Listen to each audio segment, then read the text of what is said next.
If you're still building your print-on-demand business on Etsy, Stop.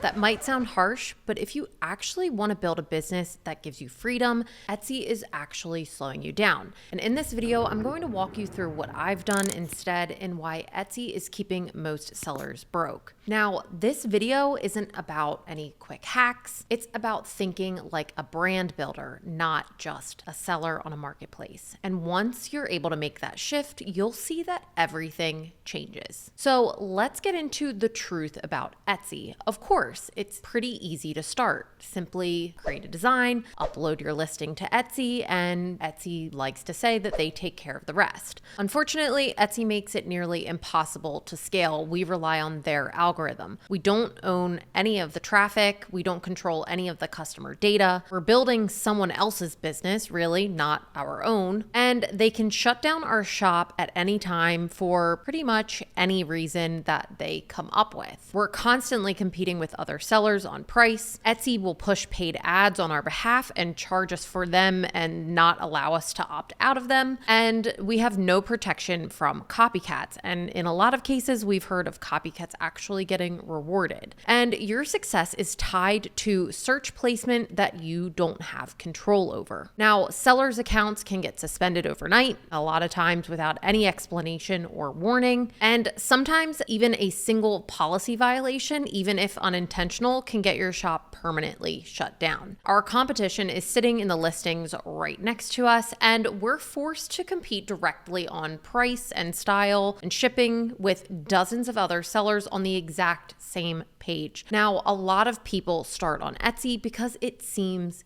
easy. And yes, it's easier to get things up and running more quickly than, let's say, Shopify. But here's the truth. No matter what platform you sell on, this business is going to take hard work. And the most important skill that we can get better at and build upon is designing. So whether we're trying to sell on Etsy or Shopify or Amazon or any other platform, you still need to learn how to create designs that speak to a certain audience. And that takes time, testing, and practice. And there is no skipping that part. So I'm not saying that Shopify is the easy alternative. I'm saying that it's the better one because over time you gain more control, more leverage, and more ownership of your brand. So let's talk numbers and let's get into some of Etsy's charges. We will pay 20 cents per listing on Etsy, and we will pay a 6.5 transaction fee on the item price plus the shipping price, and then a 3% plus 25-cent payment processing fee. Now, if we're doing over $10,000 per year, Etsy will also enroll us in a 12 to 15% off-site ad fee, and that's completely mandatory. So if we take a $30 shirt and sell that through an Etsy ad, we could be losing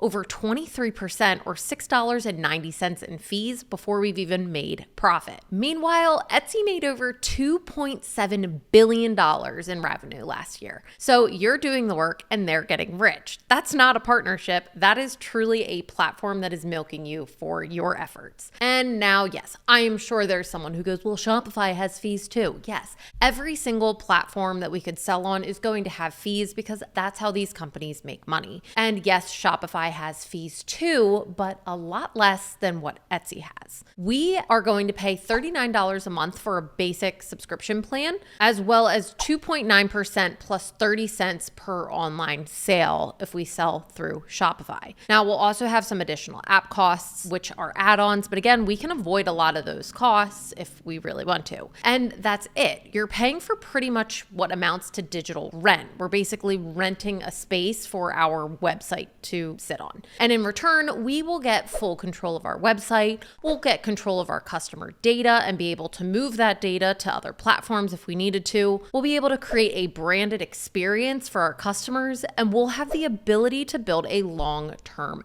asset. But really, I think the biggest thing comes down to the freedom to price our products however we want or whatever the market is willing to pay without competing side by side with any copycats on the same listing page. So if you sell just 34 items per month at $30 a piece, Shopify actually will become cheaper than Etsy and way more powerful. Now, Shopify lets us build something that scales, and Etsy will simply just keep us in the beginner mode. Now, I'm sure you didn't didn't start your business to line Etsy's pockets. You started it for freedom and ownership and leverage. So what can you do instead? And I'm glad you asked, because I've been running a one-product Shopify store in a single niche selling simply t-shirts. That's it. No hoodies, no mugs, just shirts. And every brand that I have built over the last 5 years has started the exact same way. We will use Printify to fulfill everything, and we will only sell in the US until we hit at least 10K per month in sales, and we'll only drive traffic through one sales channel, and that's Meta ads. Now, here's where things get a little bit different, how other people will launch. I launch a store with at least 100 designs. I don't go for 10 to 20. I like to give myself the best odds. That gives my ad account enough variety to test properly. And more importantly, it makes the store feel real when people come to visit. Nothing is worse than a collection page with simply 2 or 3 shirts on the page, and we're expecting somebody to purchase it as if we're Nike. We start every brand by testing catalog ads. Catalogs will pull all 100 products into Meta and test through them for us. We'll run this at simply $20 to $25 a day, let it run for a few days, even if it's unprofitable first. Because that first batch of data, to me, that is pure gold. And personally, I'm okay with running at a small loss in the beginning to see if this store is even viable. From there, I will look at the product breakdown IDs and I'll see which designs were actually getting clicks.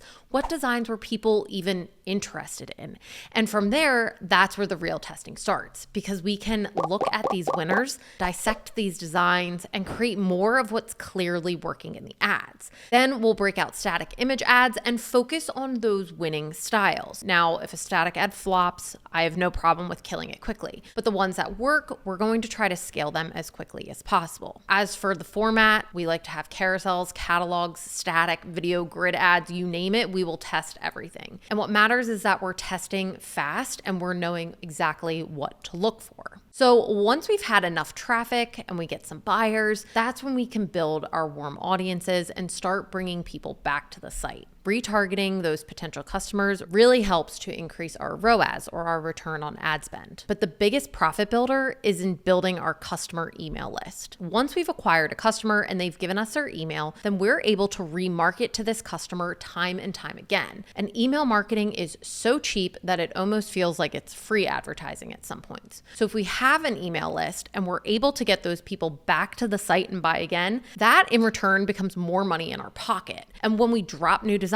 we can simply just email our list, and it's simple, direct, and extremely profitable. So if all of this sounds good to you, then I'm going to give you the secret sauce, and that is don't get distracted. In the last 5 years of doing this, t-shirts still outperform every other product that I've tested. So don't chase the shiny objects. We simply want to be building one store, offer one product, and get really good at selling on one traffic channel. And that's truly what allows us to scale this business. So if you want to stop chasing the scraps and start building a real business, Shopify Print on Demand is going to be the smartest, leanest business model out there. Hit the like button if this video gave you clarity, and subscribe if you want to see more content like this. And if you're looking for an in-depth free 30+ hour course on how to do Shopify Print on Demand, then you want to check out my free school community that's linked in the description below. Now, let's go build something that lasts.